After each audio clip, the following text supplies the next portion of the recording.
Sebab sungguh besarlah Tuhan kita dan layak Dia untuk dipuji disembah.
Kepada Tuhan, kita mau memuji Dia, kita mau menyembah Dia.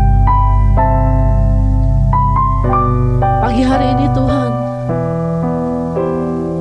dengan mulut kami mengatakan, sungguh Engkaulah Tuhan, Engkaulah Raja dalam hidup kami, dari sekarang sampai selama-lamanya. Karena itu kami memuji Engkau, kami mau meninggikan nama-Mu.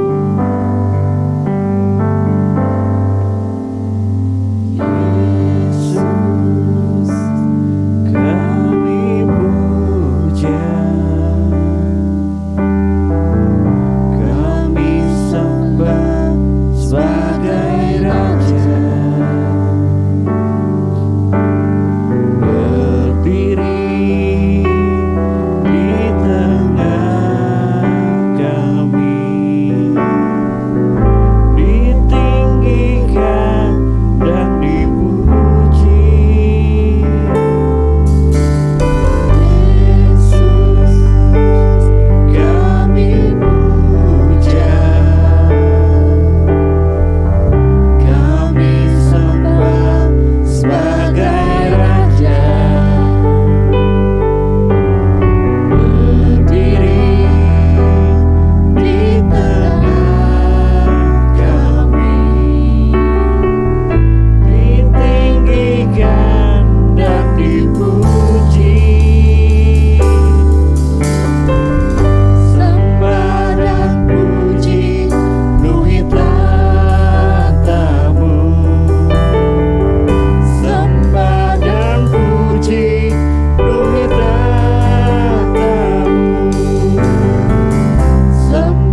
tahtamu.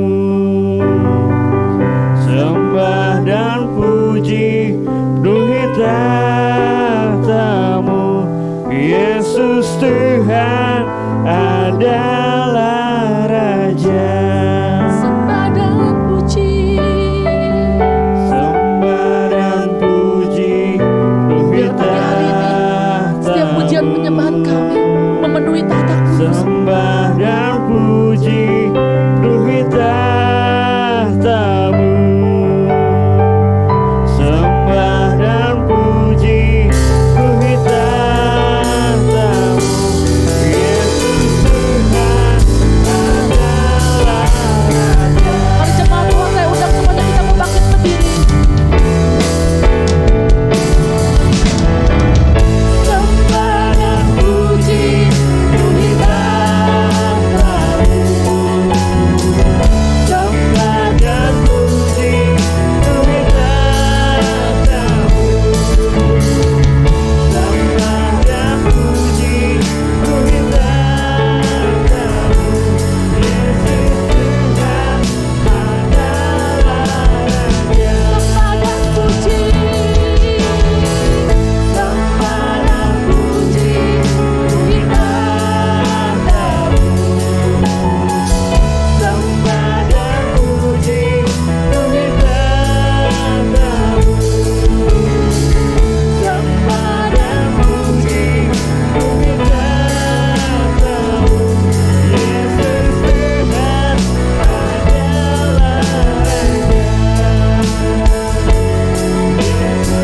adalah Raja.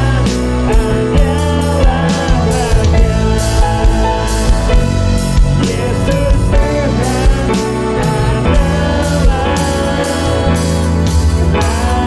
Tuhan beri sorak-sorai bagi Raja kita, Yesus Kristus yang luar biasa. Haleluya, haleluya, haleluya. Terima kasih Bapak, terima kasih. Terima kasih Tuhan, terima kasih. Kaulah yang begitu luar biasa baik dalam hidup kami. Terima kasih buat penjagaanmu sepanjang 1 minggu ini. Terima kasih buat kasih-Mu yang luar biasa dalam hidup kami. Terima kasih untuk setiap berkat-berkat yang kami terima daripada Tuhan sepanjang 1 minggu ini. Terima kasih buat penyertaan-Mu yang tidak pernah meninggalkan kami. Terima kasih buat anugerah-Mu yang selalu baru bagi kami. Terima kasih, terima kasih. Biar pagi hari ini Tuhan, setiap pujian penyembahan kami boleh masuk dalam hadirat-Mu yang kudus, boleh memenuhi tahta kudus-Mu, dan boleh menyenangkan hati Tuhan. Kami tidak pernah bisa membalas kasih-Mu, kami tidak pernah bisa membalas kebaikan-Mu. Tapi pagi hari ini, apa yang bisa kami berikan kepadamu, kami persembahkan seluruh hidup kami. Kami mempersembahkan pujian penyembahan kami kepada Engkau.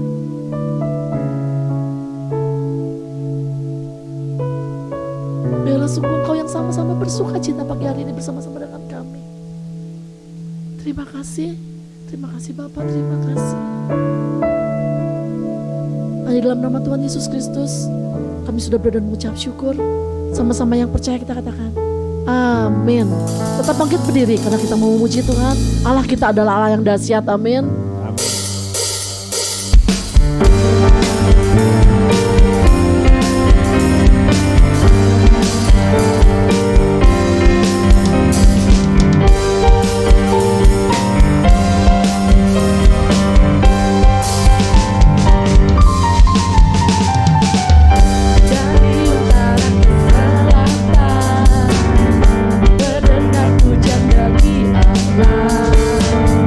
Dari barat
menyembah, saya ngerasa, maksudnya saya membayangkan gimana di pinggir-pinggir kita, semua orang yang jualan di pinggir semua. Mereka bersujud ke hadapan Tuhan. Mereka mengaku bahwa Yesus Kristus adalah Tuhan. Amin. Karena Allah kita Allah yang berkuasa. Allahku dahsyat berkuasa. Seluruh bumi sujud menyembah. Tinggikan nama-Mu. Allahku dahsyat berkuasa. Seluruh bumi sujud menyembah. Tinggikan nama-Mu. Allahku dahsyat berkuasa. Seluruh bumi sujud menyembah. Tinggikan nama-Mu, Allahku dahsyat berkuasa. Seluruh bumi sujud menyembah. Tinggikan nama-Mu, oh.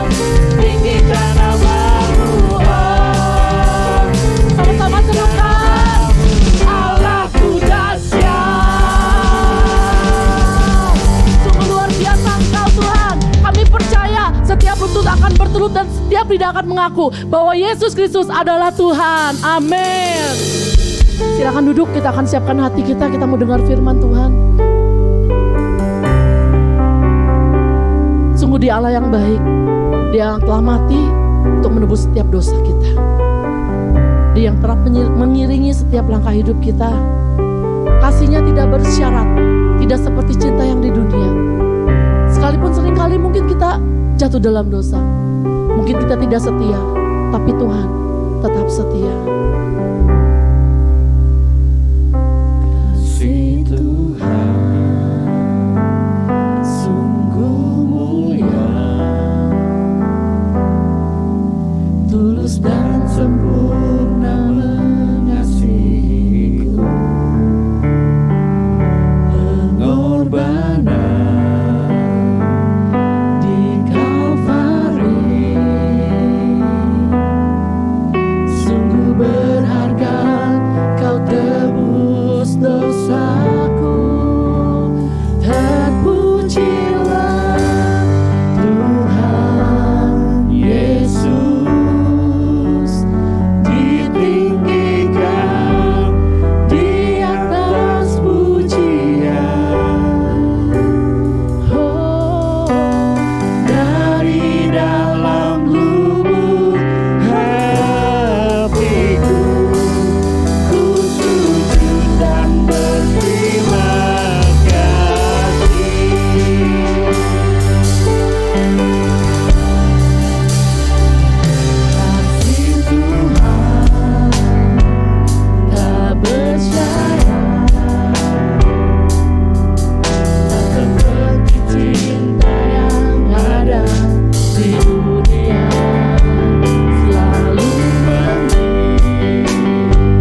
Tuhan Yesus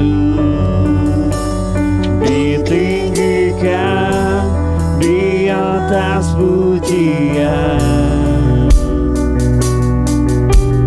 Dari dalam lubuk hatiku dan terima kasih.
Bapa di dalam surga, Bapa yang mengasihi kami hari demi hari, ketika kami berada di dalam situasi dan kondisi yang tidak menentu di dalam kehidupan kami, berada di dalam kondisi-kondisi yang berat, kadang-kadang mengancam kehidupan kami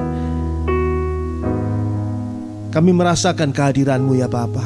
Justru di dalam semua kekurangan kami, semua ketidakberdayaan kami rasakan kuasa-Mu bekerja dengan luar biasa atas kehidupan kami. Kami mengucap syukur ya Bapa dalam surga. Pagi hari ini kami akan melanjutkan membuka hati kami untuk firman Tuhan. Dan biarlah firman Tuhan mengisi hati kami, mengisi hidup kami, sehingga hidup kami penuh dengan kemenangan. Walaupun kami berada dalam situasi yang mungkin melemahkan kami, tetapi kami kuat karena kuasa Tuhan. Mari Tuhan berbicaralah pada kami semua. Pengurapan kuasa Roh Kudus-Mu turun atas kami yang ada di gereja maupun yang sedang mengikuti live streaming atau nanti mengikuti akan rekamannya. Tuhan, Engkau bekerja di dalam diri kami, menolong kami untuk memahami firman Tuhan dan mendapat berkat yang luar biasa dari firman-Mu. Terima kasih Bapa, terpuji nama Allah. Di dalam nama Tuhan Yesus kami berdoa. Haleluya. Amin. Puji Tuhan. Silakan duduk. Puji Tuhan. Selamat pagi saudara sekalian. Kalau kita mengingat dan menyadari bahwa hari-hari ini adalah hari-hari di mana kita perlu mempersiapkan diri kita untuk kedatangan Tuhan Yesus yang kedua kali, maka kita harus mengetahui apa yang firman Tuhan katakan tentang kedatangan Tuhan Yesus yang kedua kali. Pertama adalah kita harus mempersiapkan diri dengan baik, menjadi gereja Tuhan yang layak di hadapan Tuhan, yang berkenan di hadapan Tuhan, menjadi gereja Tuhan yang hidup benar, yang hidup suci, yang hidup kudus di hadapan Tuhan. Saya ingin pastikan hal ini sekali lagi karena waktu kita tinggal sedikit untuk bisa mempersiapkan diri, sehingga mereka yang belum bertobat, belum berada di dalam kehidupan yang benar, bertobatlah segera karena waktunya sudah tidak lama lagi. Dan ini merupakan hal yang perlu kita persiapkan karena nanti akan ada trompet Allah berbunyi di awan-awan dan Tuhan Yesus turun dari surga untuk berada di awan-awan menyambut saudara dan saya, gereja Tuhan yang naik dalam sekejap mata. Kita diubahkan menjadi manusia yang mempunyai tubuh kemuliaan untuk naik menyambut Tuhan Yesus di awan-awan. Sementara itu di muka bumi akan dilanda dengan peristiwa-peristiwa dahsyat kemurkaan Allah yang sudah dinubuatkan. Kita sudah belajar hal ini dan kita akan terus mempelajarinya supaya kita mengetahui apa yang akan terjadi, baik pada gereja Tuhan yang di awan-awan maupun pada manusia-manusia di bumi ataupun mereka yang tertinggal, yang tidak ikut diangkat ke awan-awan karena memang belum siap untuk diangkat ke awan-awan. Kita sudah mempelajari ini. Saya sudah membawa PA untuk akhir zaman ini sudah sampai ke Wahyu pasal 16. Tapi saya ulangi sedikit di awal-awal kita melanjutkan Wahyu pasal 16. Dan kita sampai pada Wahyu pasal 5. Mari kita buka kembali.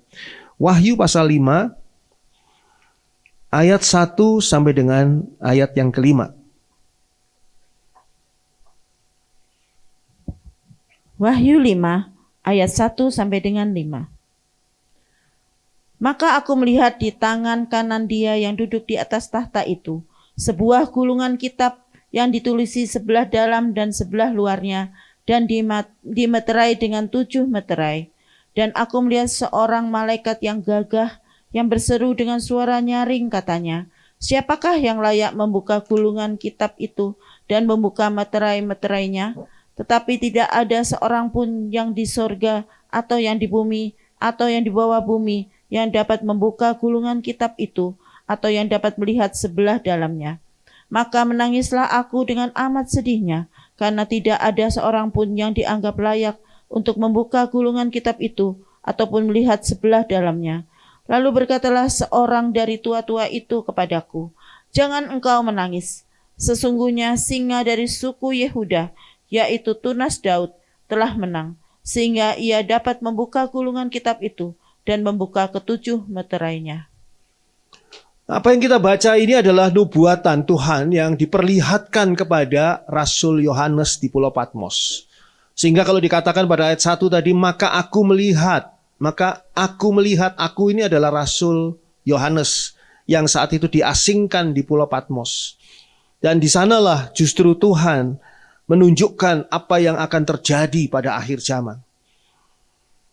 Dikatakan di sana bahwa Rasul Yohanes melihat di tangan kanan Dia yang duduk di atas tahta itu, di tangan kanan Allah yang duduk di atas tahta di dalam surga, sebuah gulungan kitab. Apa yang dilihat oleh Rasul Yohanes ini adalah peristiwa menjelang akan turunnya rangkaian murka Allah yang luar biasa. Ada sebuah gulungan kitab yang ditulisi sebelah dalam dan sebelah luarnya. Artinya tidak ada bagian yang kosong dari kitab ini. Pada zaman itu kitab tidak seperti kitab yang kita kenal sekarang dijilid dan sebagainya. Tapi waktu itu berupa gulungan-gulungan kitab. Dan gulungan kitab itu ditulisi sebelah dalam, biasanya hanya sebelah dalam. Sebelah luarnya tidak. Tapi ini sebelah dalam dan luar, berarti isinya penuh. Menunjukkan di sini apa yang terjadi di sini adalah seluruh hal yang harus terjadi. Kepenuhan yang ditunjukkan pada gulungan kitab yang ditulisi ini adalah tulisan-tulisan yang harus terjadi. Jadi semuanya itu sudah direncanakan, ada dinubuatkan oleh Allah 2000 tahun yang lalu kepada Rasul Yohanes di Pulau Patmos. Dan dikatakan dimeterai dengan 7 meterai, menunjukkan apa?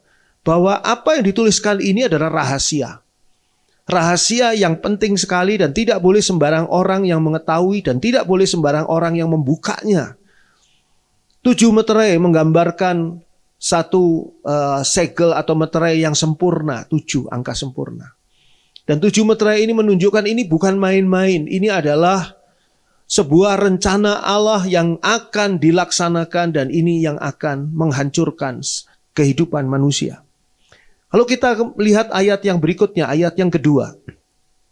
Dan aku melihat seorang malaikat yang gagah yang berseru dengan suara nyaring, katanya, siapakah yang layak membuka gulungan kitab itu dan membuka meterai-meterainya? Dipertanyakan di sini, siapa yang sesungguhnya layak untuk membuka akan gulungan kitab ini? Sebab tidak boleh orang sembarangan yang membukanya. Berarti kalau dilihat di sana, pada saat itu, di sana itu di hadapan Allah ada ke-24 tua-tua. 12 tua-tua itu mewakili masa perjanjian lama atau bangsa Israel. 12 tua-tua yang berikutnya adalah mewakili gereja Tuhan. Yang ditunjukkan di sana sebagai gereja yang dibangun oleh 12 rasul. Dan para malaikat yang begitu banyak. Tidak ada seorang pun yang berhak, yang layak untuk membuka gulungan kitab itu. Karena yang membuka gulungan kitab ini adalah yang menang atas segala sesuatu. Lalu dikatakan pada ayat 3 di sana, tetapi tidak ada seorang pun yang di surga atau yang di bumi atau yang di bawah bumi yang dapat membuka gulungan kitab itu atau yang dapat melihat sebelah dalamnya. Ayat 4. Maka menangislah aku. Rasul Yohanes menangis sedih. Dengan amat sedihnya. Karena tidak ada seorang pun yang dianggap layak untuk membuka gulungan kitab itu. Ataupun melihat sebelah dalamnya. Rasul Yohanes tahu ini penting sekali. Tapi bagaimana bisa melihat isinya kalau tidak pernah dibuka. Dan tidak ada yang boleh layak membuka gulungan kitab ini. Berarti hal ini akan terus menjadi misteri. Yang tidak pernah diketahui. Ternyata pada ayat 5 dikatakan, ayat 5 mengatakan, lalu berkatalah seorang dari tua-tua itu kepadaku, jangan engkau menangis. Kata tua-tua tadi, 24 tua-tua, ada seorang di sana yang mengatakan, jangan engkau menangis. Sesungguhnya singa dari suku Yehuda, yaitu tunas Daud, telah menang. Singa dari suku Yehuda, tunas Daud, ini adalah Tuhan Yesus Kristus, telah menang. Tuhan Yesus itu telah menang mengatasi semua hal yang ada di dalam masalah manusia, terutama adalah dosa. Telah menang terhadap kematian yang ada, karena dia telah bangkit dan naik ke surga. Hanya Yesus yang berhak, yang mempunyai kuasa untuk membuka, sehingga ia dapat membuka gulungan kitab itu dan membuka ketujuh meterainya. Sebuah gulungan kitab yang penuh isinya menggambarkan isi yang sangat lengkap, sehingga tidak dapat ditambahi lagi dan tidak boleh ditambahi dan tidak boleh dikurangi. Sebagaimana kalau kita baca Wahyu pasal 22 ayat 18 dan 19. Wahyu pasal 22 ayat 18 dan 19. Saudara beri tanda Wahyu pasal 5, nanti kita akan kembali ke sana. Wahyu 22 ayat 18 dan 19.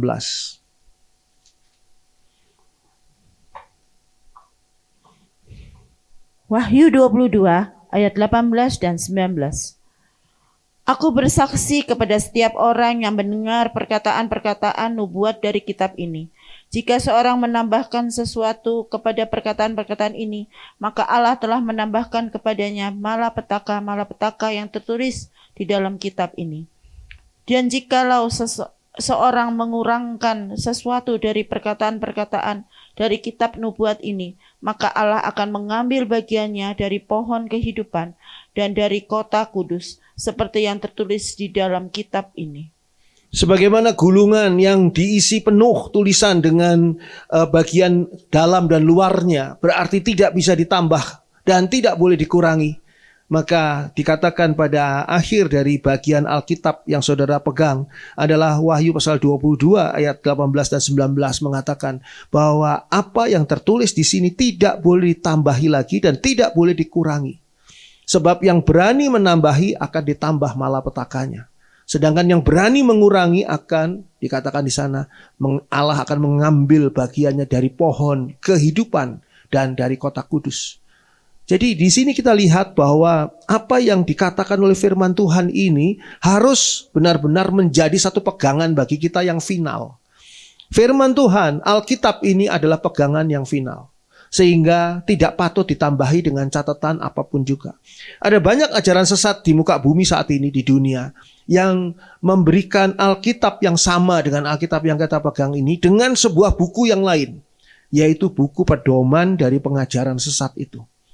Pengajaran sesat yang ada pada Saksi Yehova atau Mormon atau yang lain, semuanya ada buku dampingannya. Dan buku dampingan itu adalah penambahan apa yang ada di Alkitab. Seolah-olah Alkitab ini tidak lengkap. Apa yang dikatakan oleh Tuhan, apa yang dinubuatkan oleh Tuhan seolah-olah tidak lengkap. Itu sebabnya dari sini kita belajar.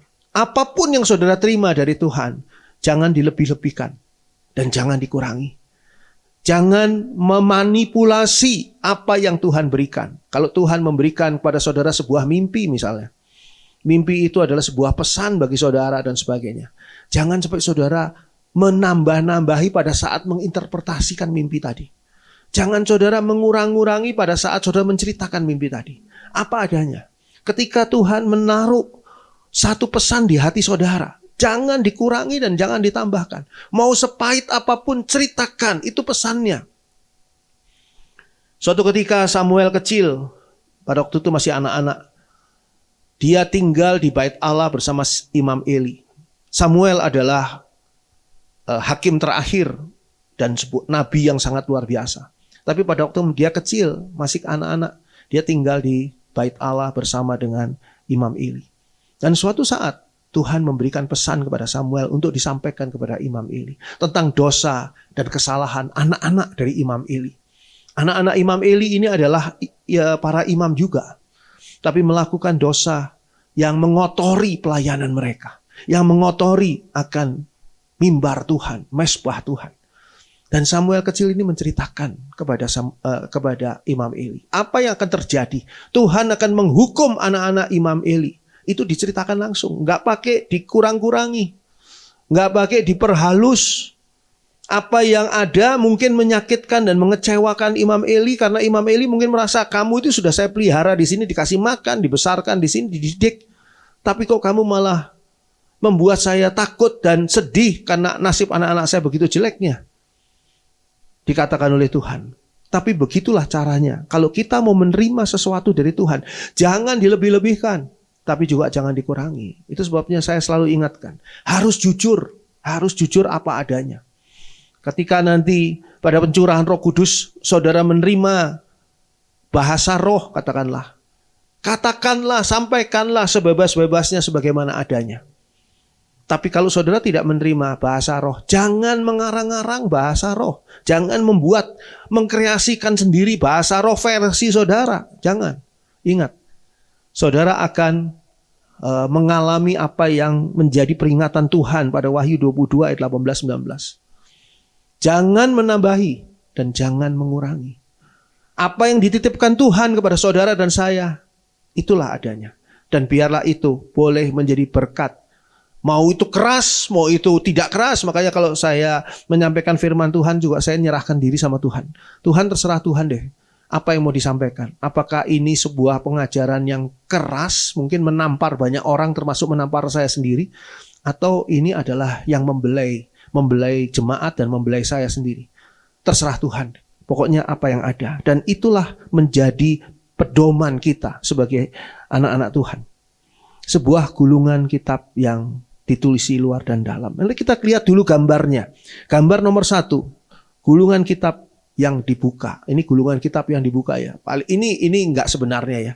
Jadi artinya ini hanya ilustrasi ya. Ilustrasi supaya kita bisa membayangkan seperti apa.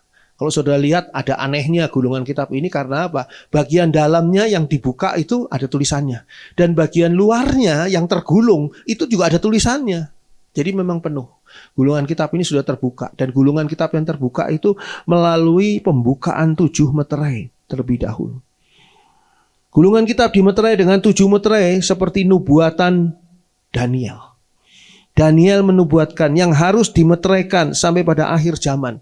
Pada zaman Daniel dulu, apa yang dinubuatkan Tuhan kepada Daniel itu harus dimeteraikan. Tidak boleh diceritakan. Kita baca coba Daniel 12. Daniel 12 ayat yang keempat.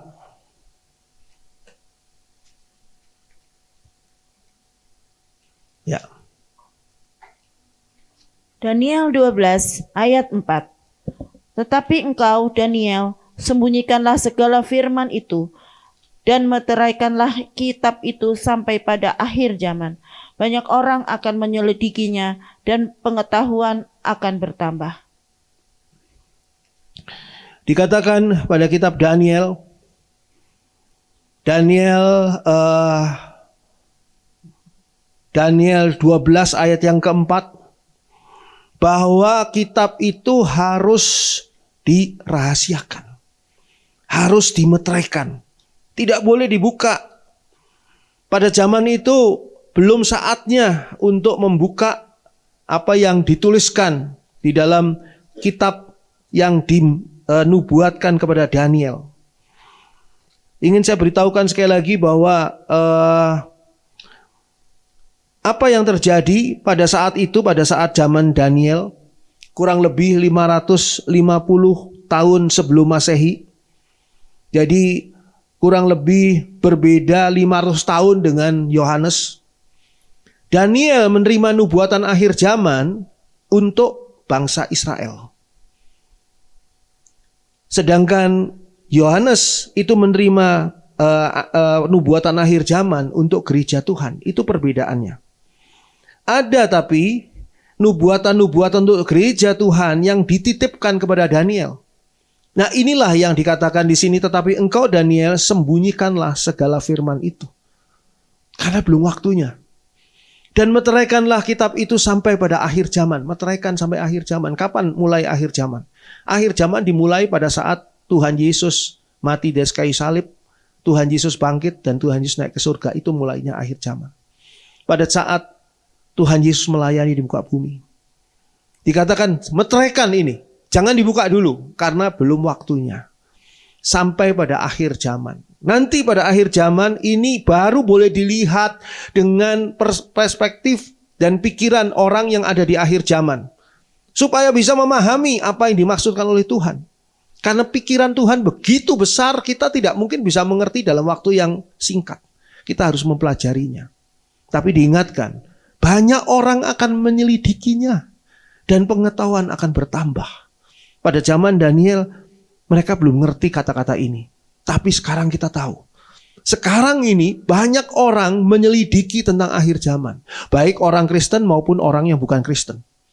Kalau saudara bicara dengan orang-orang lain, orang-orang yang bukan Kristen, rata-rata mereka juga merasakan ini sekarang akhir zaman. Sudah masa-masa terakhir.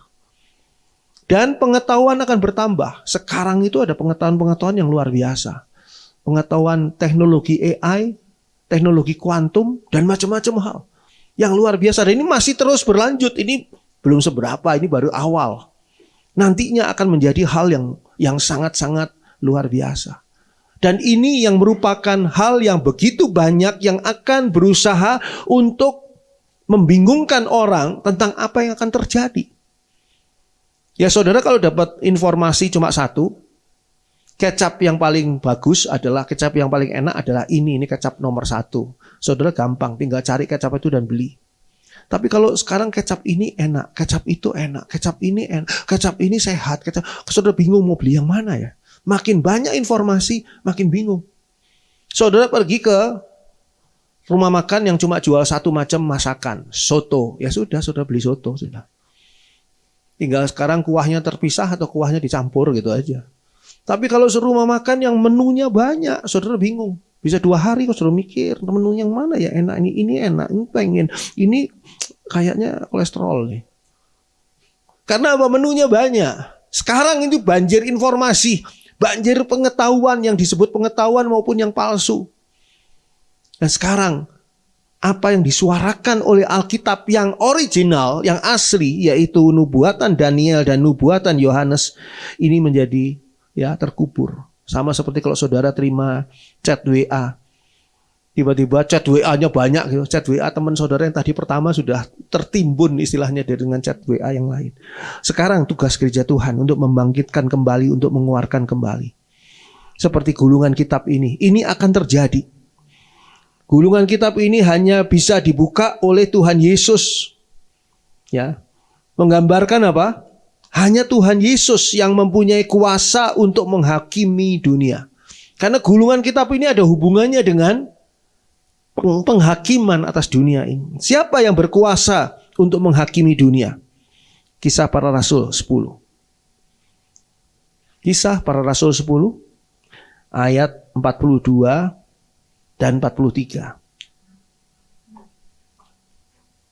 Kisah Para Rasul 10 ayat 42 dan 43. Dan ia telah menugaskan kami memberitakan kepada seluruh bangsa dan bersaksi bahwa dialah yang ditentukan Allah menjadi hakim atas orang-orang hidup dan orang-orang mati. Tentang dialah semua nabi bersaksi bahwa barang siapa percaya kepadanya, ia akan mendapat pengampunan dosa oleh karena namanya. Jadi kita baca di sini pada ayat 42 tadi, dan ia telah menugaskan kami memberitakan kepada seluruh bangsa dan bersaksi. Tugas dari para rasul, tugas dari kita, dari gereja Tuhan, bahwa dialah yang ditentukan Allah. Siapakah dia? Dia adalah Yesus yang sudah menang, yang ditentukan Allah menjadi hakim atas orang-orang hidup dan orang-orang mati. Ini yang percaya bukan cuma kita loh. Orang-orang yang di luar Kristen juga banyak yang percaya bahwa Yesus akan datang kembali. Nabi Isa akan datang kembali untuk menghakimi. Ya, tapi Nabi Isa yang datang kembali ini hanya hakim, bukan juru selamat. Kalau buat kita, dia juru selamat. Dan juru selamat itu yang akan menghakimi kita. Sehingga kita berada di dalam kondisi keselamatan yang datang dari Tuhan. Dialah yang akan menjadi hakim, yang akan menghakimi dunia ini. Ayat 43 mengatakan, tentang dialah semua nabi bersaksi. Semua nabi ini, nabi-nabi perjanjian lama. Saudara tahu bahwa Alkitab pada saat zamannya Yohanes atau Alkitab pada zaman Kisah Para Rasul dan sebagainya ini adalah Alkitab perjanjian lama. Karena belum ada Alkitab perjanjian baru. Karena mereka masih memakai Alkitab perjanjian lama. Sehingga dikatakan tentang dialah semua nabi bersaksi. Bahwa barang siapa percaya kepadanya, modalnya satu, percaya. Saudara sangat lebih baik kalau saudara mengerti tentang Tuhan Yesus. Tapi tidak ada gunanya saudara mengerti tentang Tuhan Yesus kalau tidak percaya pada Tuhan Yesus. Yang pertama sekali yang harus saudara benar-benar pastikan adalah saudara percaya kepadanya. Ia akan mendapat pengampunan dosa oleh karena namanya. Percaya pada Tuhan Yesus bukan bukan hanya sesaat, tetapi sebuah proses. Percaya pada Tuhan Yesus, saya ulangi, adalah sebuah proses, bukan sebuah momentum saja. Saat itu saudara percaya pada Tuhan Yesus, bisa-bisa besok lusa saudara tidak percaya pada Tuhan Yesus. Itu yang berbahaya, sehingga ini adalah sebuah proses. Kemarin saudara percaya pada Tuhan Yesus, periksa apakah hari ini saudara percaya pada Tuhan Yesus. Periksa lagi apakah nanti besok lusa saudara akan tetap percaya pada Tuhan Yesus. Sampai saudara dipanggil pulang oleh Tuhan. Ataupun sampai trompet Allah berbunyi dan gereja Tuhan naik ke awan-awan. Ingat, Tuhan Yesuslah yang mempunyai kuasa untuk menghakimi. Sekarang kita teruskan. Wahyu pasal 5. Wahyu pasal 5 ayat 6 sampai dengan ayat yang ke-8. Wahyu 5 ayat 6 sampai dengan 8. Maka aku melihat di tengah-tengah tahta dan keempat makhluk itu, dan di tengah-tengah tua-tua itu berdiri seekor anak domba seperti telah disembelih, bertanduk 7 dan bermata 7. Itulah ketujuh roh Allah yang diutus ke seluruh bumi. Lalu datanglah anak domba itu dan menerima gulungan kitab itu dari tangan dia yang duduk di atas tahta itu. Ketika ia mengambil gulungan kitab itu, tersungkurlah keempat makhluk dan ke-24 tua-tua itu di hadapan anak domba itu, masing-masing memegang satu kecapi dan satu cawan emas, penuh dengan kemenyan. Itulah doa orang-orang kudus. Nah, di sini kita lihat, saudara bisa bayangkan ya kondisinya di dalam hadirat Allah, adat Allah yang bertahta. Ada ke-24 tua-tua, 12 di sebelah kiri, 12 di sebelah kanan, yang juga duduk di tahta, dan ada para malaikat yang begitu banyak yang ada di sana. Dan aku melihat, kata Yohanes, di tengah-tengah tahta, maksudnya di tengah-tengah daerah tahta Allah itu yang ada lantainya seperti lautan kaca, katanya. Dan keempat makhluk itu, ada 4 makhluk yang sudah dijelaskan di waktu yang lalu. Dan di tengah-tengah tua-tua itu berdiri seekor anak domba, seperti telah disembelih, bertanduk 7, bermata 7. Itulah ketujuh roh Allah yang diutus ke seluruh bumi. Supaya ada gambaran, mari kita lihat dulu gambar nomor 2. Ini cuma gambar saja ya, gambar nomor 2. Ya, ini kalau digambarkan secara harafiah seperti ini, jadi malah anak dombanya kelihatan aneh ya, kelihatan kayak anak domba yang kelihatannya cacat gitu ya, tidak normal gitu ya. Tapi ini adalah gambaran secara harafiah dari sesuatu yang diperlambang. Sebetulnya apa yang ada di Wahyu pasal 5 ayat 6 sampai 8 adalah lambang yang diceritakan. Digambarkan di situ dengan lambang supaya apa? Supaya Rasul Yohanes dan kita semua gereja Tuhan memahami dengan makna yang benar. Ayat yang ada di sana dikatakan berdiri di tengah-tengah, menggambarkan apa sebabnya anak domba atau Tuhan Yesus ini digambarkan berdiri di tengah-tengah. Di tengah-tengah pusat kehidupan surga adalah Tuhan Yesus.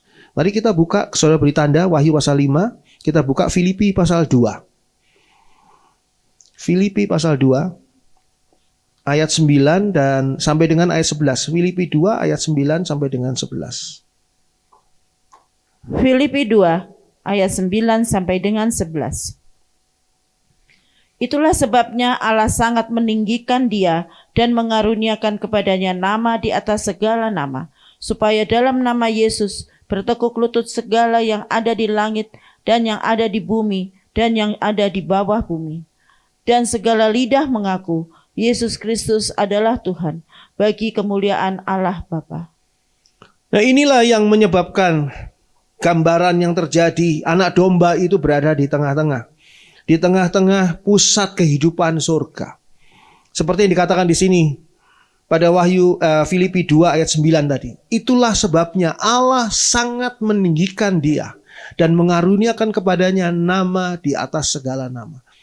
Apakah Tuhan Yesus punya nama? Ya, Tuhan Yesus namanya Yesus. Yesus adalah nama manusia. Untuk menunjukkan apa? Bahwa Yesus adalah benar-benar manusia yang harus mati di atas kayu salib, dan yang mati itu benar-benar Yesus yang adalah manusia, bukan Allah.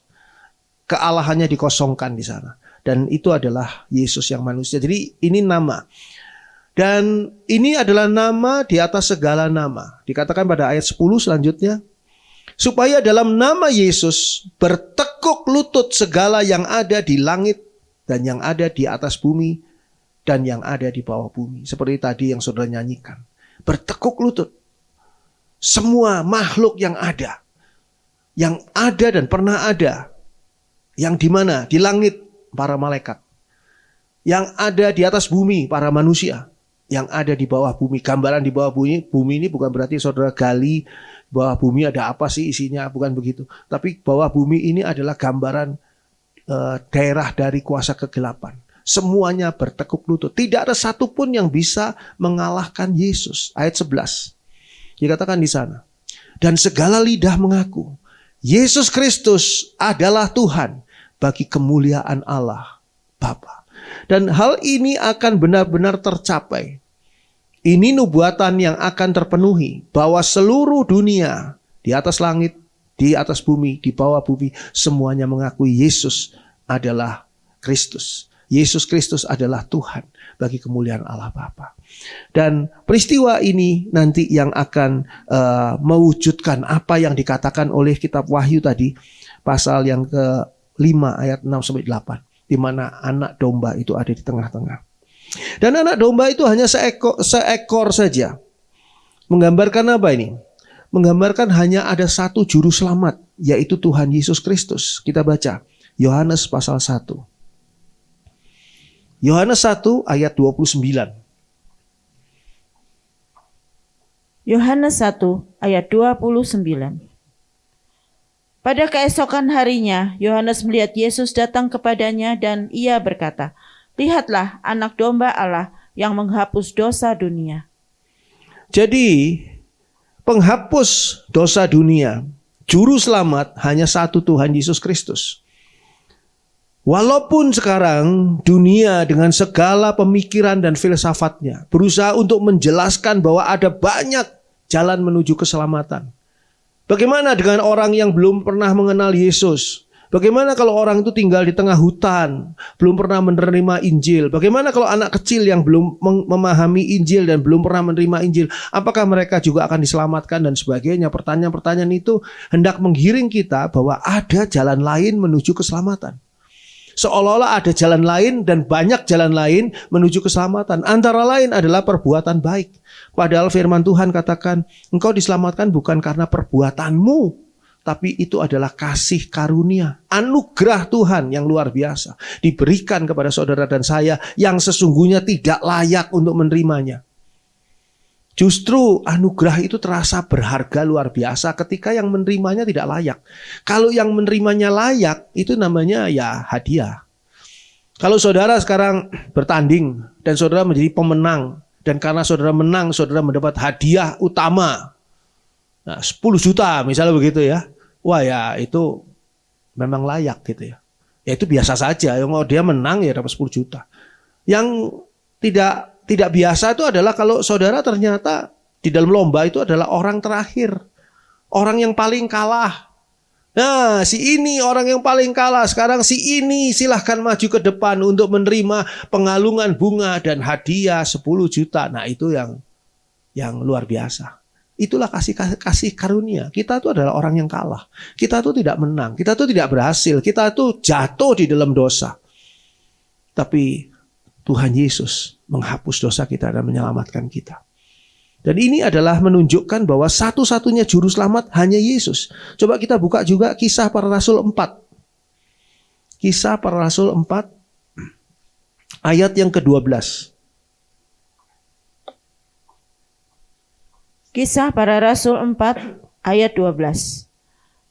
Dan keselamatan tidak ada di dalam siapapun juga selain di dalam Dia. Sebab di bawah kolong langit ini tidak ada nama lain yang diberikan kepada manusia yang olehnya kita dapat diselamatkan. Hanya nama Yesus yang dapat menyelamatkan kita. Dan itu harus menjadi kepastian. Ini sengaja diberitahukan kepada saudara dan saya sebagai orang-orang yang Kristen, yang sudah lama mungkin Kristen. Kita harus memastikan kembali dalam hati kita. Apakah kita sampai hari ini masih percaya hanya Yesus sebagai juru selamat tunggal dan tidak ada yang lain. Keselamatan tidak ada di dalam siapapun, termasuk rasul-rasul, orang-orang kudus dan sebagainya, tidak ada di dalam mereka selain di dalam Yesus. Sebab di bawah kolong langit ini tidak ada nama lain yang diberikan kepada manusia yang olehnya kita dapat diselamatkan. Apakah kita masih percaya ini? Apakah kita masih meyakini ini? Mungkin orang berpikir, wah, ayat ini sudah tidak perlu dibacakan lagi di gereja Tuhan. Ya gereja Tuhan namanya gereja, ya pasti percaya Yesus lah. Oh, belum tentu. Sekarang tuh perimannya orang Kristen tuh banyak digoyahkan. Digoyahkan oleh pengajaran sesat, bahkan oleh pengertian sesat yang diberikan oleh hamba-hamba Tuhan. Ada hamba-hamba Tuhan yang terkenal, hamba-hamba Tuhan yang jemaatnya ribuan, justru sekarang mempunyai pemikiran-pemikiran yang mau mau aneh sendiri gitu. Mau aneh sendiri karena berusaha untuk memberikan fantasi-fantasi yang akhirnya mempunyai pengertian yang tidak benar, tidak sesuai dengan Alkitab, yang mengatakan bahwa keselamatan itu ya bisa datang dari perbuatan baik, bisa datang dari hal-hal yang lain. Kalau kamu hidupnya baik, suka nolong orang, suci dan sebagainya, kamu menjauhi diri dari hal-hal yang jahat, maka kamu bisa selamat. Dosa itu melekat pada setiap orang. Dikatakan dari sejak manusia itu lahir di muka bumi, dosa itu melekat pada bayi tadi. Dan itu tidak mungkin bisa dihapuskan oleh apapun juga, walaupun dia mungkin belum berbuat dosa sendiri. Dosa itu ada karena apa? Karena orang itu lahir di tengah-tengah manusia, pasangan manusia yang berbuat dosa. Pasangan manusia suami istri yang pendosa tidak mungkin melahirkan bayi yang suci, nggak mungkin.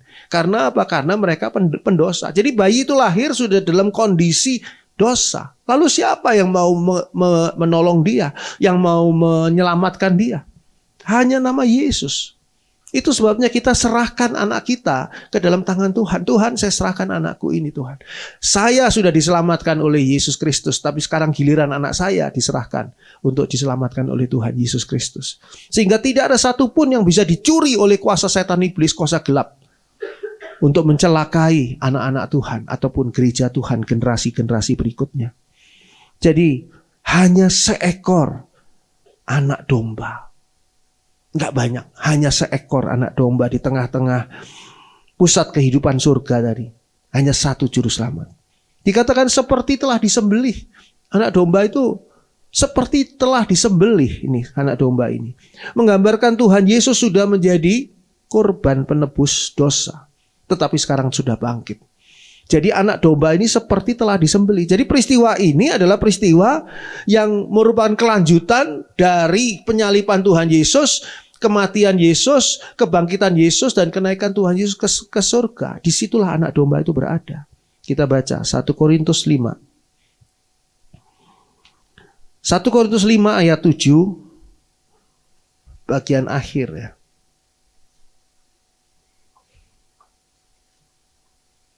1 Korintus 5. Sebab 1 Korintus 5 ayat 7b. Sebab anak domba Paskah kita juga telah disembelih, yaitu Kristus. Tuhan Yesus adalah anak domba Paskah. Saya beritahu pada saudara, pada zaman itu untuk memberikan persembahan yang nanti disembelih, dijadikan korban untuk penebus dosa bangsa Israel, itu bukan hanya domba, tapi bisa merpati bagi orang yang nggak punya uang. Bagi orang yang punya uang agak besar, boleh lembu. Atau ya tengah-tengahnya anak domba. Tapi Tuhan Yesus mengambil gambar sebagai anak domba. Domba itu lemah lembut. Domba itu boleh dibilang domba itu tidak punya, ya kalau binatang lain ya lembu dan yang lain itu bisa punya teknik-teknik membela diri. Kok domba nggak ada? Domba betul-betul berada dalam kondisi yang menyerah. Yesus inilah domba Paskah kita. Telah disembelih, yaitu Kristus. Pada zaman itu ketika Paskah Yahudi, mereka menyembelih domba untuk memperingati hari Paskah Yahudi. Paskah Yahudi adalah ketika bangsa Yahudi ini keluar dari Mesir. Ambang pintunya harus dilaburi darah domba supaya apa? Supaya tulah ke-10 tidak masuk ke dalam rumah itu yang akan membunuh anak sulung. Sehingga dilaburi darah domba. Darah domba menyelamatkan mereka. Domba apa? Domba Paskah. Dan domba Paskah kita siapa? Yaitu Kristus. Kita lihat juga 1 Petrus 3. 1 Petrus 3 ayat yang ke-8. 1 Petrus 3 ayat 8. Dan akhirnya, hendaklah kamu semua seia sekata, seperasaan, mengasihi saudara-saudara, penyayang dan rendah hati. Ya. 1 Petrus 3 ayat 18. Salah saya. 1 Petrus 3 ayat 18. 1 Petrus 3 ayat 18. Sebab juga Kristus telah mati sekali untuk segala dosa kita, Ia yang benar untuk orang-orang yang tidak benar, supaya Ia membawa kita kepada Allah. Ia yang telah dibunuh dalam keadaannya sebagai manusia, tetapi yang telah dibangkitkan menurut Roh. Tuhan Yesus Kristus telah mati sekali untuk segala dosa kita. Siapa kita itu? Kita adalah manusia dari zaman Adam sampai bayi yang terakhir lahir di dunia kelak kemudian hari. Jadi Tuhan Yesus itu sudah membuka keselamatan. Lalu dikatakan Ia yang benar untuk orang-orang yang tidak benar. Tuhan Yesus yang tidak punya dosa sama sekali itu menebus orang-orang yang berdosa. Supaya Ia, Yesus, membawa kita kepada Allah. Supaya kita bisa kembali kepada Allah, bisa kembali masuk dalam hadirat Allah. Karena kita sudah dibenarkan. Ia yang telah dibunuh dalam keadaannya sebagai manusia. Bukan sebagai Allah, sebagai manusia. Tetapi yang telah dibangkitkan menurut Roh. Kita lihat di sini. Kadang-kadang kita bingung ya, nggak ngerti. Bagaimana ini kok bisa Tuhan Yesus mati hanya satu kali dan kita ditebus padahal kita 2000 tahun kemudian. Ketika Tuhan Yesus mati dari kayu salib, Tuhan Yesus membuka keselamatan. Siapa yang mau percaya kepadanya akan menerima keselamatan. Sama seperti kalau saudara mau menonton konser. Konser itu mungkin zaman dulu ya pakai tiket fisik ya. Kalau zaman sekarang mungkin online gitu ya. Zaman dulu pakai tiket fisik. Dan konser tadi sekali mencetak tiket misalnya ya 10.000 tiket misalnya buat konser tadi. Konser tadi cetak 10.000. Ketika saudara beli tiket tadi ya saudara beli langsung. Saudara yang lain beli lagi beli. Enggak terus ada satu orang yang beli nanti dulu ya saya cetak dulu. Cetak, nah kasih. Mau beli? Oh cetak, kasih enggak. Cetaknya harus hanya satu kali. Tinggal siapa yang mau beli. Siapa yang mau beli dapatlah. Begitu juga Tuhan Yesus mati dari kayu salib hanya satu kali untuk membuka keselamatan. Ini keselamatan sudah dibuka. Bayarnya pakai apa? Bayarnya pakai percaya. Percaya menerima Yesus sebagai Tuhan dan Juru Selamat. Kamu akan diselamatkan. Setelah kita mendapatkan Yesus, kita mempunyai satu kondisi yang sudah berubah. Yaitu kita mempunyai kondisi diselamatkan. Kita sudah pegang kondisi diselamatkan. Tapi kita masih hidup di dunia. Kita masih bisa jatuh dalam dosa. Kita masih bisa meninggalkan Tuhan Yesus, malah bisa menghujat Tuhan Yesus, malah bisa kita pergi meninggalkan Tuhan Yesus. Oleh sebab itu kita perlu menjaga. Jagalah akan keselamatan kita. Dengan apa? Dengan melakukan firman Tuhan. Supaya kita hidup suci. Jadi setelah kita dibenarkan pada kematian Tuhan Yesus, karena kita menerima Yesus sebagai Tuhan dan Juru Selamat, kita dibenarkan. Oke, kamu sudah benar. Sekarang jaga hidupmu, tetap suci. Kamu disucikan. Melalui apa? Melalui hidup dalam firman Tuhan. Kalau kita hidup dalam firman Tuhan hari demi hari, dan kita sampai nanti pada kematian kita, atau sampai pada dipanggil oleh Tuhan, trompet Allah berbunyi, kita gereja Tuhan yang naik ke awan-awan, maka di sana kita akan dimuliakan. Saudara dan saya akan dimuliakan. Dimuliakan itu menerima keselamatan yang final. Tadinya sudah menerima status selamat, oke. pada saat percaya Tuhan Yesus, lalu menjaga kehidupan kita tetap suci sesuai dengan firman Tuhan, supaya status selamat kita tidak hilang. Lalu setelah itu kita masuk ke dalam final keselamatan, yaitu masuk dalam surga ketika kita dimuliakan. Kapan sih saudara akan dimuliakan? Saudara dan saya akan dimuliakan ketika saudara dan saya masuk dalam surga. Dan kita tuh debu. Debu itu tidak ada yang mulia, satu juga. Ada debu-debu yang sombong, yang merasa dirinya mulia, padahal dia tidak mulia. Ada debu yang sombong karena dia punya harta, punya ilmu, punya kedudukan, punya, ya kalau gereja, punya jemaat yang ribuan. Dia mulai sombong, hati-hati. Sebab dia tidak mulia. Dimuliakannya itu nanti ketika kita masuk surga. Kita masuk ke dalam kemuliaan Allah. Barulah kita dimuliakan. Jadi ada 3 perkara yang perlu. 1, sudahkah status saudara diubah? Sudahkah saudara punya status yang sesuai, yaitu sudah menerima Yesus sebagai Tuhan dan Juru Selamat? Yang kedua, saudara sudah menjaga diri saudara tetap suci karena menjalankan firman Tuhan, disucikan. Apakah saudara nantinya hari ini tetap suci, menjaga kesucian saudara, dan nantinya saudara akan menerima kemuliaan ketika saudara sudah masuk ke dalam kerajaan surga, ke dalam surga yang Tuhan sudah sediakan. Jadi inilah hal yang ya sebetulnya sederhana ya. Saudara mau katakanlah mempunyai sesuatu yang berguna, katakanlah di HP saudara. Apakah saudara sudah mempunyai aplikasi itu? Belum punya, download aplikasinya. Setelah saudara download aplikasinya, apa yang saudara lakukan? Gunakan aplikasi itu. Lalu saudara akan mendapatkan hasilnya. Nah, kalau sekarang saudara sudah download aplikasi itu, tapi aplikasi itu tidak pernah saudara pakai, ya nggak ada gunanya. Apalagi mendapatkan hasilnya, ya nggak dapat. Download aplikasinya namanya keselamatan oleh darah Yesus. Gunakan itu untuk hidup suci sesuai dengan firman Tuhan. Sehingga saudara akan mendapatkan manfaatnya. Apa itu manfaatnya? Surga. Nah, disitulah hal ini yang mengubahkan kehidupan saudara dan saya. Tidak sama dengan orang lain. Saudara punya aplikasi itu, orang lain nggak punya aplikasi itu, ya nggak bisa. Saudara bisa nunjukkan, nih saya punya hasil begini. Loh kok bisa? Ya karena saya punya aplikasi itu. Jadi kalau mau tawarkan aplikasi itu kepada orang-orang lain. Kamu sudah punya nggak aplikasi keselamatan? Bahwa masuk surga itu harus perlu aplikasi. Aplikasinya apa? Darah Yesus. Percaya pada nama Yesus. Itu aplikasinya. Download dulu. Udah? Download udah. Ayo belajar firman. Hidup sesuai dengan firman Tuhan. Hidup suci. Gunakan aplikasi itu. Maka nanti kamu akan memperoleh hasil. Hidupmu akan bahagia. Penuh dengan damai sejahtera. Dipimpin, dijagai, dilindungi, diberkati oleh Tuhan. Di dalam kasih kemurahan. Tapi ingat, perlu dididik juga oleh Tuhan. Sehingga kita menjadi pribadi yang matang. Pribadi yang dewasa rohani. Seperti disembelih. Roma 6 ayat 9. Kita baca Roma 6 ayat 9. Domba itu seperti disembelih. Roma 6 ayat 9.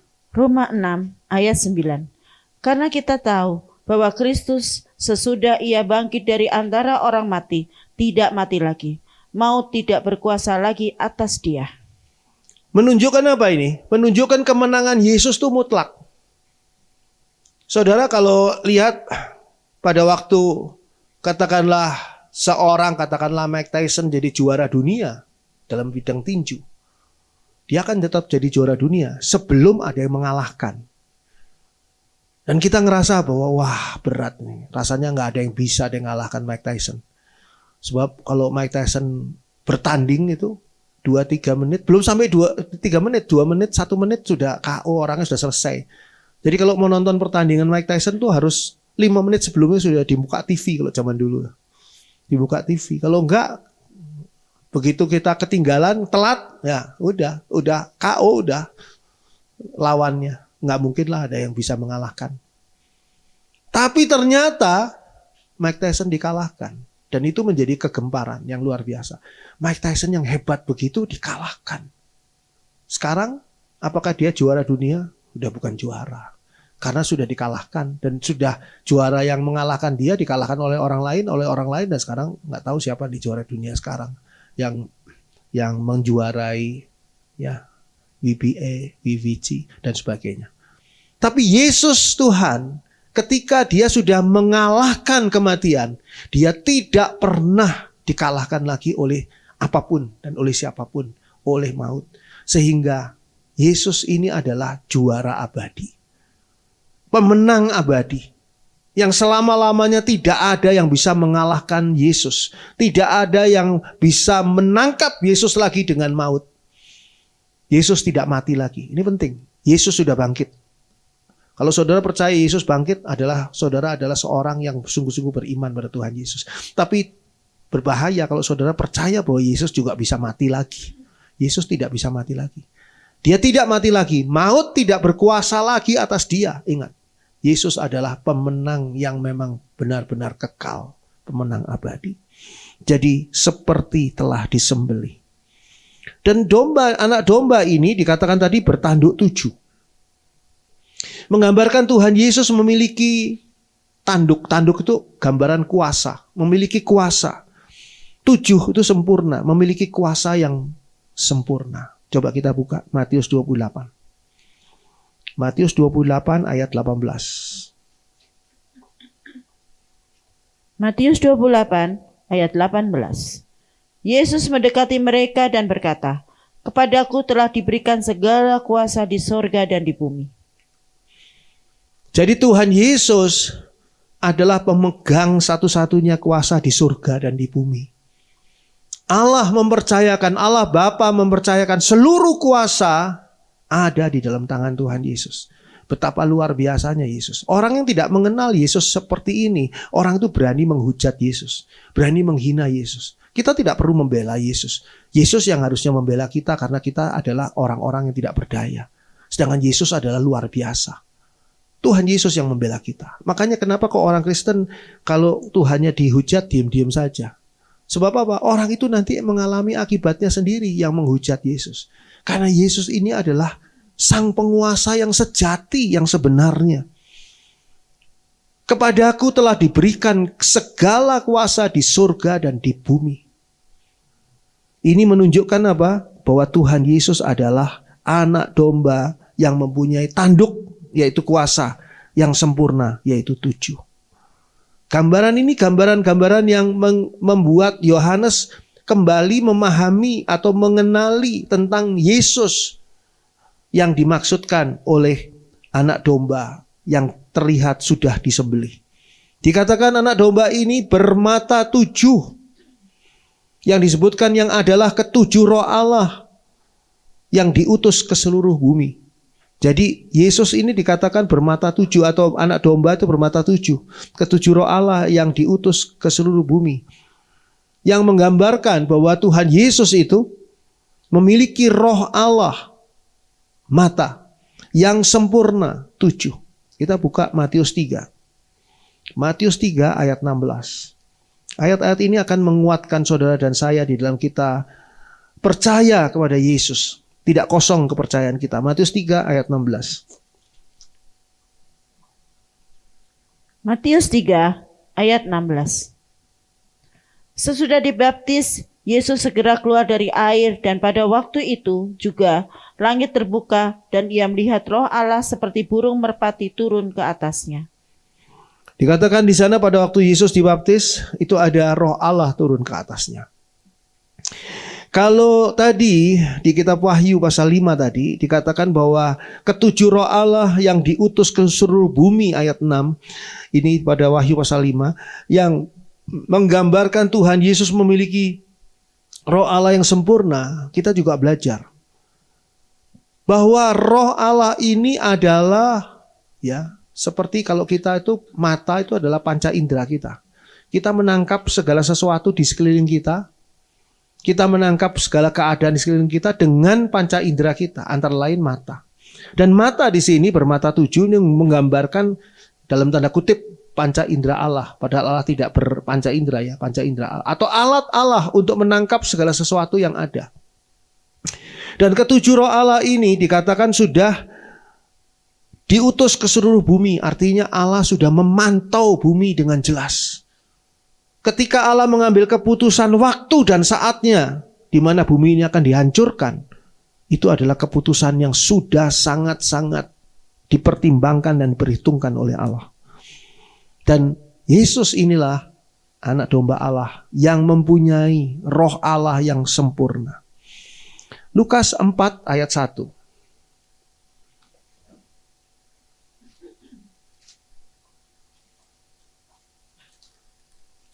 Lukas 4 ayat 1. Yesus yang penuh dengan Roh Kudus kembali dari sungai Yordan, lalu dibawa oleh Roh Kudus ke padang gurun. Nah, saudara lihat di sana, Tuhan Yesus ini penuh dengan roh Allah. Karena Tuhan Yesus inilah Allah yang menjadi manusia. Kadang-kadang orang bingung ya. Kita percaya pada Allah Tritunggal. Dan tapi masih sulit untuk bisa memahami ketritunggalan Allah itu. Selalu dijebak dengan tri, berarti tiga. Tiga, berarti Allah itu ada tiga. Oh bukan, Allah itu satu.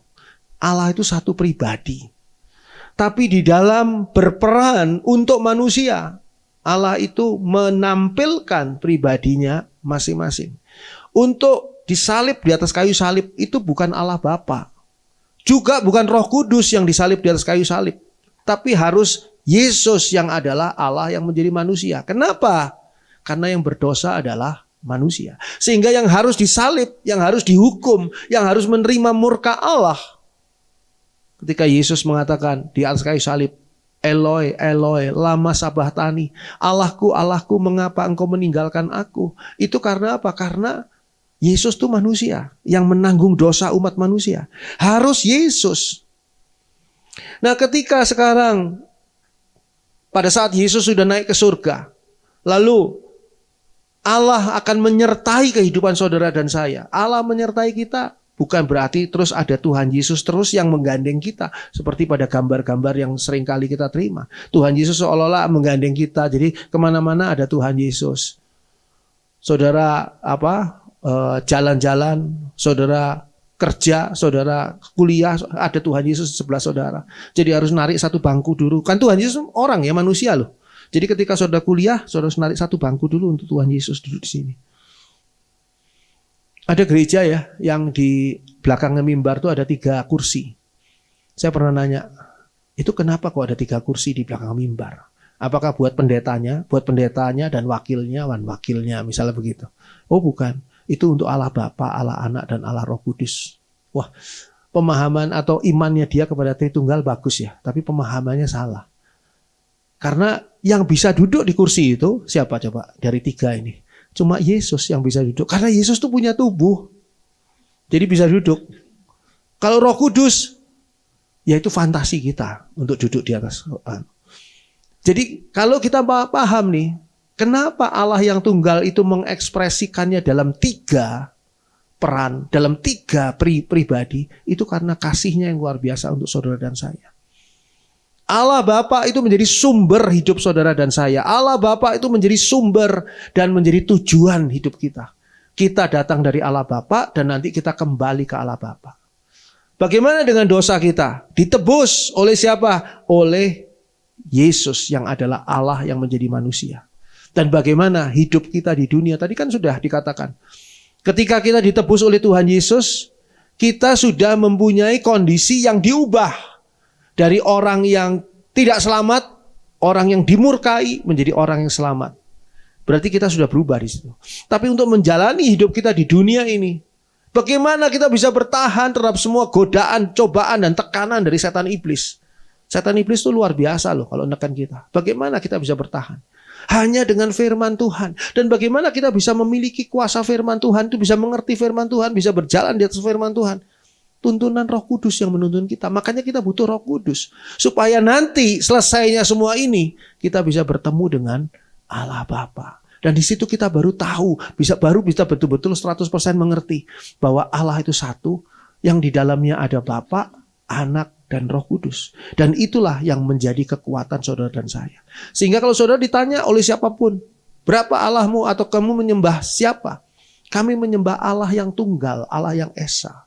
Allahnya Abraham, Ishak, dan Yakub. Allah yang oleh Yesus diperkenalkan sebagai Bapa. Allahnya Abraham, Ishak dan Yakub itu oleh Yesus diperkenalkan sebagai Bapa. Itu sebabnya kita memanggil Bapa, dan kita lahir dari Bapa. Kita itu lahir kembali, lahir baru dari Allah Bapa. Dan itu yang mengubahkan hidup kita. Lalu kenapa kamu kok ada Yesus Tuhan? Tuhan Yesus itu adalah yang menebus kita. Dia adalah Allah yang menjadi manusia. Tidak ada seorang pun yang bisa menebus kita karena tidak ada seorang pun yang suci, ada yang kudus. Yang suci dan kudus hanya Yesus. Dan disitulah kita mulai mengajak mereka mengenal pandangan yang sebenarnya dari kekristenan. Kekristenan ini adalah kekristenan yang sesuai dengan apa yang diajarkan oleh firman Tuhan. Orang kadang-kadang berpikir begini, ini kemarin saya baru temukan ini. Orang berpikir Tritunggal tidak pernah diajarkan atau tidak pernah dituliskan di Alkitab. Mereka katakan begitu. Kalau saudara lihat, tidak ada tidak ada tulisan Tritunggal atau kata-kata Tritunggal di Alkitab. Dan itu hanya dicanangkan pada waktu Perjanjian Baru, di mana ajaran Paulus. Saya beritahukan bahwa itu dari sejak Kejadian pasal 1 itu sudah dicanangkan. Kalau saudara membaca Kejadian pasal 1 ayat 1 sampai 3, saudara akan melihat Tritunggal di sana. Pada mulanya Allah menciptakan langit dan bumi. Bumi belum berbentuk. Ya, jadi yang pertama nih ayat 1 ya. Pada mulanya Allah menciptakan langit dan bumi, ada Allah di sana. Ya, dikatakan pada ayat 2, bumi belum berbentuk dan kosong dan gelap gulita, ayat 2 ini ya. Menutupi samudra raya dan roh Allah melayang-layang di atas permukaan air. Ada roh Allah. Jadi ada Allah, ada roh Allah. Yang ketiga, ayat 3. Berfirmanlah Allah, jadilah terang, lalu terang itu jadi. Berfirmanlah Allah, ada firman. Jadi ada Allah, ada roh Allah, ada firman Allah. Dan pada Yohanes 1 ayat 14 dikatakan firman ini menjadi manusia. Itu sebabnya dia 3. Tapi dia bukan 3 Allah. Tapi dia adalah satu Allah dalam 3 pribadi. Lain kali disambung kembali bagian ini. Tuhan memberkati. Puji Tuhan.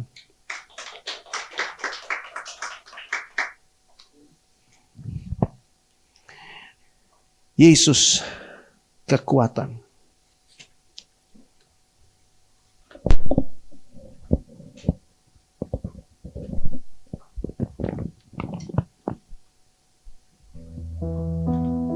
Hanya Engkau juru selamatku. Tuhan, Kau setia padaku.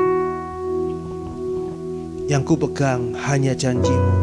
Ku percayakan hidupku.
Sembah Kau Allah. Ku sembah Kau Allahku, Bapa dan sahabatku. Kau yang pedulikan seluruh hidupku.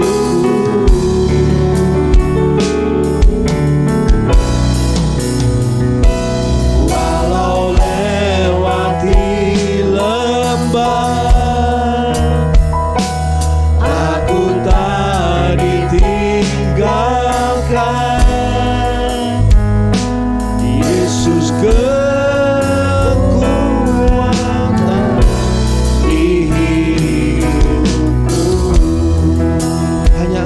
Juru Selamat.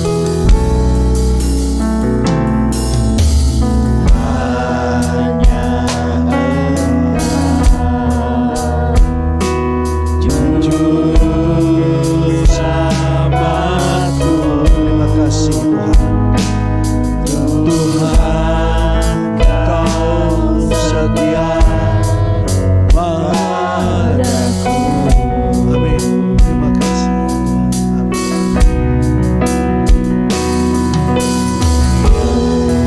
Yakini pertolongan-Mu,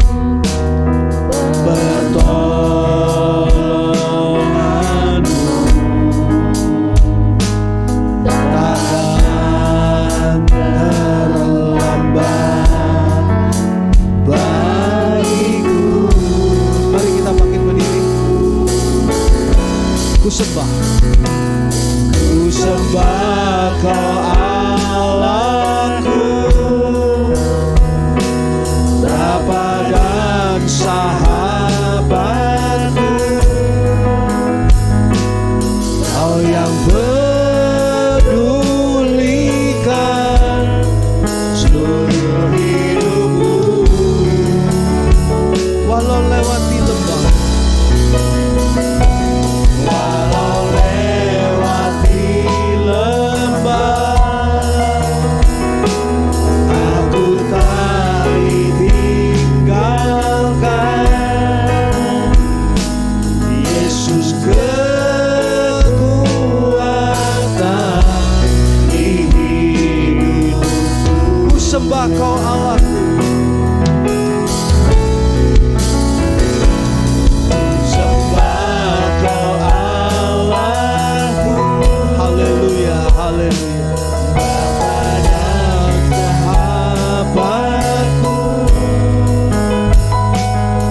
Kau yang pedulikan seluruh hidupku. Amin. Terima kasih ya Allah. Walau lewati lembah, aku tak ditinggalkan. Yesus kekuatan, Yesus kekuatan di hidupku. Yesus kekuatan di hidupku. Yesus kekuatan di hidupku. Yesus kekuatan di hidupku. Bapa di dalam surga, kami mengucap syukur bahwa Tuhan Yesus sudah menyelamatkan kami dari segala dosa kami. Tuhan Yesuslah yang akan membela kami, mempertanggungan jawab kami Tuhan di hadapan Allah yang maha benar. Terima kasih ya Bapa. Engkau sediakan anak domba Allah yang tersembelih itu bagi kami. Dan sebagaimana ayat yang baru saja kami pelajari, Bapa di dalam surga, Engkau menunjukkan di sana bahwa anak domba Allah itulah nanti yang akan menghakimi dunia. Dan kami tidak termasuk mereka yang akan dihakimi bukan karena kami benar dan tidak bersalah, tidak punya dosa, tapi karena kami sudah diampuni dosanya. Kami sudah dibenarkan oleh darah Yesus. Terima kasih Bapa. Kami mengucap syukur untuk semuanya ini. Tuhan, jagai iman dari anak-anak-Mu di tempat ini, agar mereka semua boleh makin setia kepada Allah, kepada Tuhan Yesus.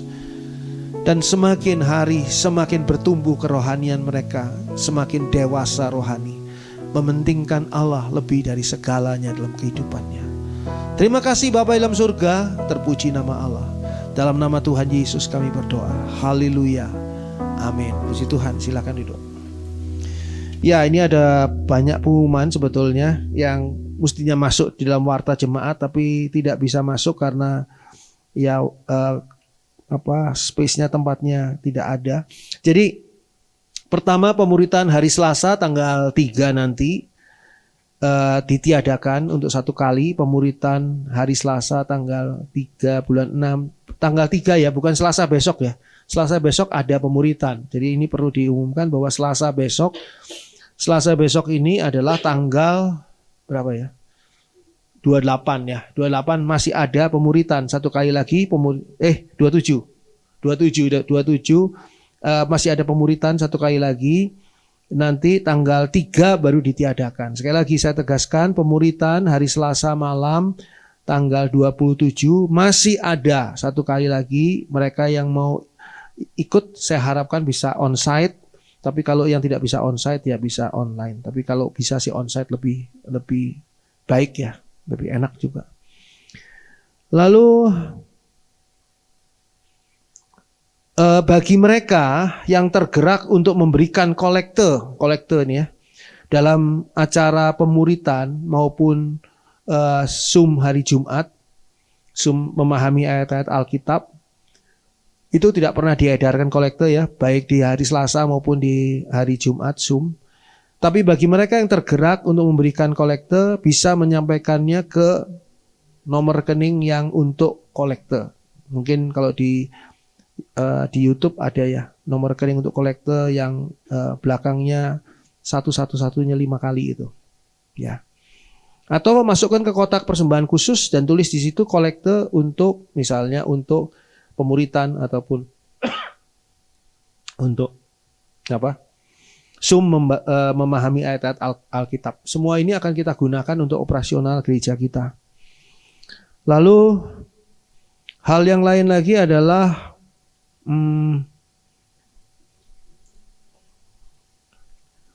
hadirilah kebaktian kenaikan Tuhan Yesus ke surga pada hari Kamis tanggal 29 Mei jam 8 pagi di sini.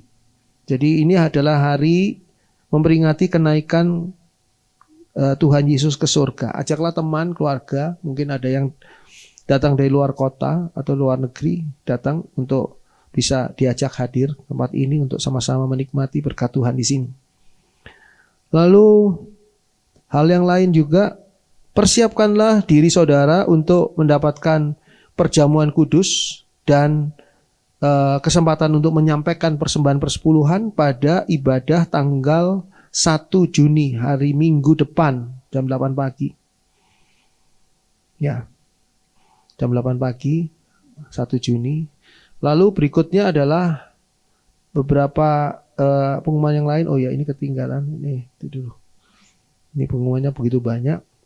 Ya, persekutuan doa Tabernakel Kasih buat hari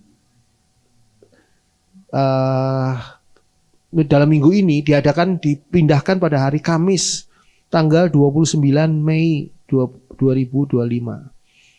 Jadi PDTK dipindahkan ke Kamis sesudah ibadah kenaikan Tuhan Yesus ke surga dan latihan musik untuk ibadah.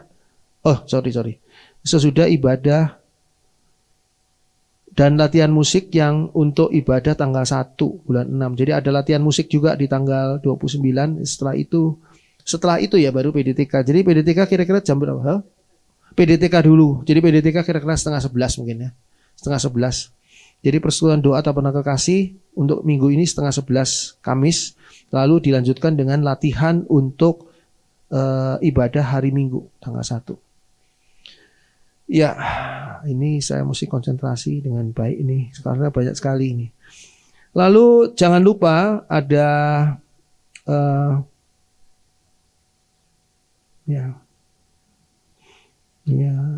jangan lupa juga ada Zoom Jumat hari Jumat ini ya, undangan buat kita semua. Zoom Jumat memahami ayat-ayat Alkitab lewat Zoom jam 7 malam seperti biasa. Dan ini adalah untuk meningkatkan keimanan kita dan kerohanian kita. Jadi saya harapkan bisa hadir ya di Zoom Jumat. Saudara di Zoom Jumat santai aja, nikmati saja, nggak usah khawatir ditanya atau gimana, nggak ada pertanyaan apa-apa. Kalau saudara mau tanya boleh malahan, ya lebih bagus. Ini ada pengumuman yang lain juga, apalagi ya? Tadi dulu. Tanggal 6 Juni, ini catatan dulu aja nih. Tanggal 6 Juni jam 10 pagi di sini akan ada acara gabungan dari wanita Sinode Daerah Banten Jawa akan mengambil tempat di sini. Jadi nanti ada acara gabungan wanita di tempat ini tanggal 6 Juni jam 10 pagi.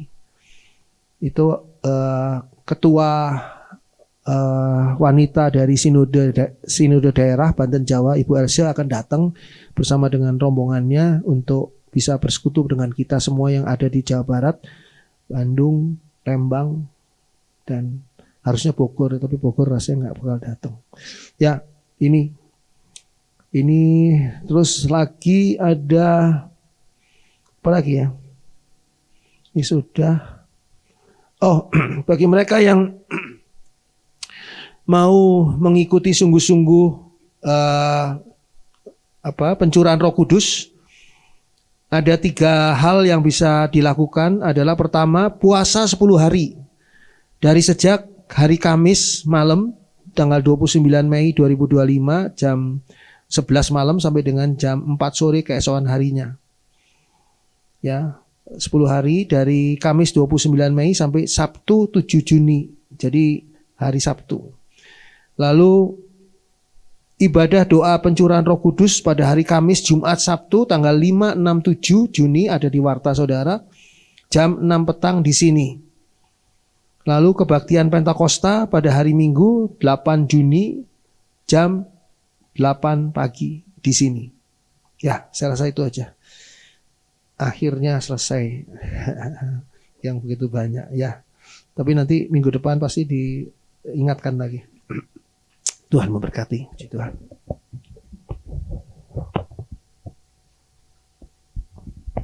Puji Tuhan, kita telah diberkati lewat firman Tuhan. Saatnya kita memberikan persembahan bagi pekerjaan Tuhan. Bagi setiap jemaat yang hadir di tempat ini dapat memberikan persembahannya dengan cara memasukkannya ke dalam kantong-kantong yang sebentar akan diedarkan. Bagi setiap jemaat Tuhan yang ada di mengikuti ibadah melalui live streaming dan memberikan persembahan dengan cara mentransfernya ke nomor rekening yang ada di layar saudara-saudara sekalian. Selamat memberikan, Tuhan Yesus memberkati.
Bapa di dalam surga, Bapa yang baik, kami mengucap syukur hari ini kami boleh menikmati kasih kemurahan Tuhan dan berkat Tuhan melalui ibadah pada hari ini. Kami percaya Bapa, ibadah ini, doa yang kami panjatkan, puji-pujian yang kami naikkan, dan juga firman Tuhan yang sudah tertanam di hati kami, semuanya ini mengubahkan kehidupan kami menjadi penuh dengan kasih sayang dan berkat Tuhan yang seringkali tidak dapat kami bayangkan dan tidak bisa dapat kami duga. Tapi kasih Tuhan itu nyata, perlindungan penyertaan Tuhan menyertai kami. Bapa dalam surga, ada persembahan yang disampaikan oleh jemaat-Mu.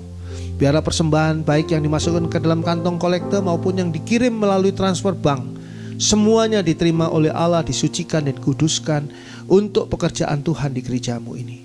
Tuhan tolong pimpin di dalam penggunaan dana yang ada. Tolong ya Bapa, agar dana untuk tabungan rumah Tuhan juga semakin menambah kemampuan kami melunasi semua apa yang harus dilunasi bagi tempat sewa tempat di tempat ini. Bapa dalam surga, kami mau serahkan diri kami, minta perlindungan Tuhan, penyertaan Tuhan ketika kami akan pergi ke tempat lain ataupun kami akan pulang ke rumah kami masing-masing. Tuhan jagai dan lindungi kami, luputkan kami dari hal-hal yang buruk, dari bencana, dari kecelakaan, dari musibah apapun juga. Tuhan tolong agar kami boleh sampai di tempat tujuan kami dengan lancar, dengan tidak ada gangguan dan halangan. Tuhan yang pimpin perjalanan kami di sepanjang jalan menuju tempat tujuan kami ataupun pulang ke rumah. Terima kasih Bapa, kami percaya kuasa-Mu menyertai kami dari saat ini sampai ketika nanti kami akan tiba di tempat tujuan kami. Tuhan berkati, jagai, lindungi kota Bandung, agar kota Bandung boleh senantiasa berada dalam kondisi yang aman, yang tentram, yang penuh dengan damai. Karena kasih kemurahan Tuhan menyertai kota Bandung. Terima kasih Bapa. Kami mau serahkan diri kami mau buka hati kami untuk berkat Tuhan. Dicurahkan berkat yang datangnya dari Allah di dalam kasih dan kemurahan Tuhan Yesus Kristus, di dalam penyertaan Allah Roh Kudus yang senantiasa menyertai kita dari saat ini sampai ketika Tuhan Yesus datang kembali menjemput kita semua, membawa kita masuk dalam surganya yang mulia. Terpuji nama Allah selama-lamanya. Haleluya. Amin.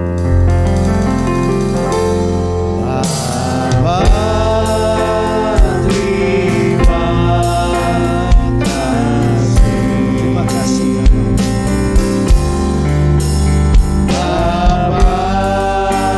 Terima kasih Bapa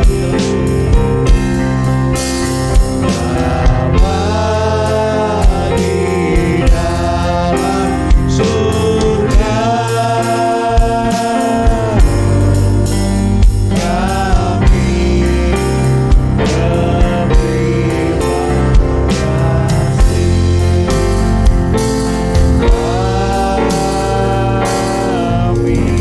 Silakan duduk, kita bersatu teduh sejenak.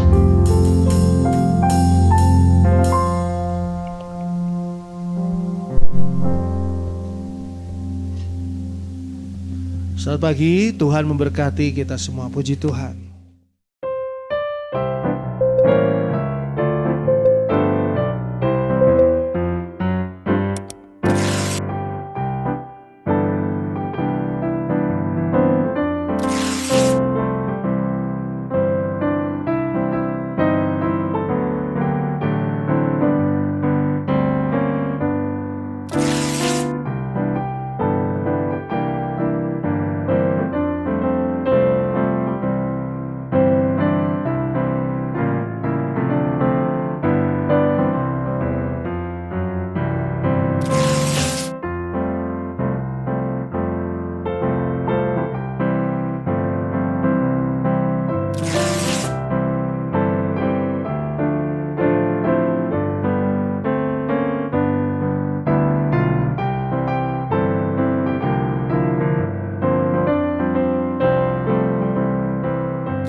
Tuhan.